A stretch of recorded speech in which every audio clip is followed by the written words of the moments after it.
Sleep apnoea एक ऐसी बीमारी है जिसके बारे में 1995 से पहले लोग जानते नहीं थे कुछ इंडिया में।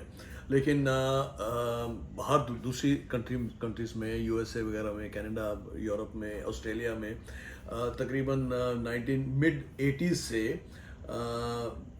इस बीमारी के बारे में पब्लिक को अच्छी अवेयरनेस थी। और अब तो और भी ज़्यादा बढ़ चुकी हुई है। और हमने 1995 में स्लीप लैब बनाई थी। मैं जब इंडिया लौटा था तो अपोलो में सबसे बड़ी एशिया की लैब थी, वो बहुत अच्छी सोफिस्टिकेटेड लैब थी। इसमें हम डायग्नोस स्लीप एपनिया को ऐसे करते हैं कि जो ये बीमारी है इसमें सांस रुकता है सोते सोते, दिन में कुछ नहीं होता, सांस रुकता है सोते सोते, और यहाँ पे ऑब्स्ट्रक्शन की वजह से स्नोरिंग भी होती है और ऑक्सीजन फ्लक्चुएट करती है। ऑक्सीजन जो नॉर्मली 97-98% होती है, वो कई पेशेंट्स में गिर के 20-30-40% तक भी आ जाती है। लाइफ थ्रेटनिंग सिचुएशंस हो जाती हैं। कई लोगों की इस बीमारी से सोते सोते मौत भी हो जाती है। वो बहुत जो एक्सट्रीम एंड के केसेस होते हैं। इस बीमारी में दिन में उनको नींद आती रहती है, सुबह भी फ्रेश नहीं होते, और कहीं भी बैठे बैठे टीवी देखते हुए, पब्लिक प्लेस में बैठे बैठे उनको झपकी आ जाती है, और कई बार उनकी स्नोरिंग खुद को भी उनको सुनाई देती है।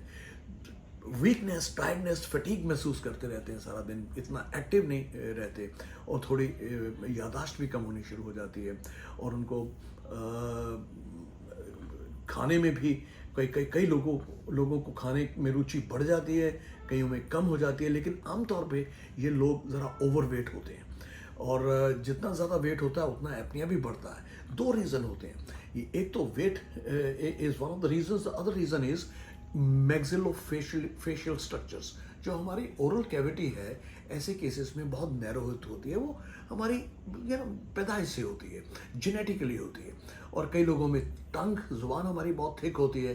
कईयों में हमारा roof of the mouth is over hanging, तो पीछे नैरो कर देता है। यूवला कईयों का बहुत बड़ा होता है। ये जो नैरो एयर पैसेज होता है, that is the culprit in the vast majority of cases. एक और बड़ा इंपॉर्टेंट रीजन होता है कि हमारी मसल टोन सोते सोते कितनी कम होती है। जिन लोगों की मसल टोन ज़्यादा ड्रॉप करती है, उनमें स्लीप एपनिया ज़्यादा सीवियर होता है। For the same degree of narrowness in the oral pharyngeal cavity, the degree of apnea can be higher in those cases where the muscle tone drops more than others. ये सारी चीज़ें हैं, इनको फिर हम डायग्नोस करते हैं, स्लीप स्टडी करते हैं। सारी रात का टेस्ट होता है। लेवल 1 स्टडी हम करना पसंद करते हैं। उसमें तकरीबन 20-25 पैरामीटर्स हम साइमल्टेनियसली रिकॉर्ड करते हैं, और उसको स्टडी करके उसको एनालाइज करके 1000 पेज का डेटा होता है, तकरीबन 1 घंटा लगता है। उसके बाद में we know exactly what is the road map, exactly क्या करना चाहिए। ये केस सीपैप का है, ये केस सर्जरी का है, या कि लाइफस्टाइल मॉडिफिकेशन से हम इसको ठीक कर सकते हैं। ये सारी चीज़ें जो हैं बड़ी क्लियर हो जाती हैं।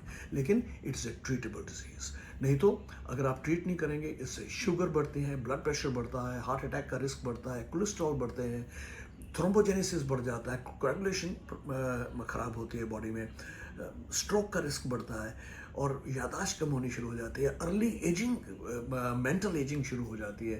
ये सारी चीज़ें, कई केसेस में एंग्जाइटी और डिप्रेशन भी शुरू हो जाती है। ये सारी चीज़ें इसकी कॉम्प्लिकेशंस भी होती हैं। अगर आपको इस तरह की कोई भी शिकायत है, या आपके जानने वालों में कोई शिकायत है, तो you must consult a sleep specialist. मिलिए। Thank you.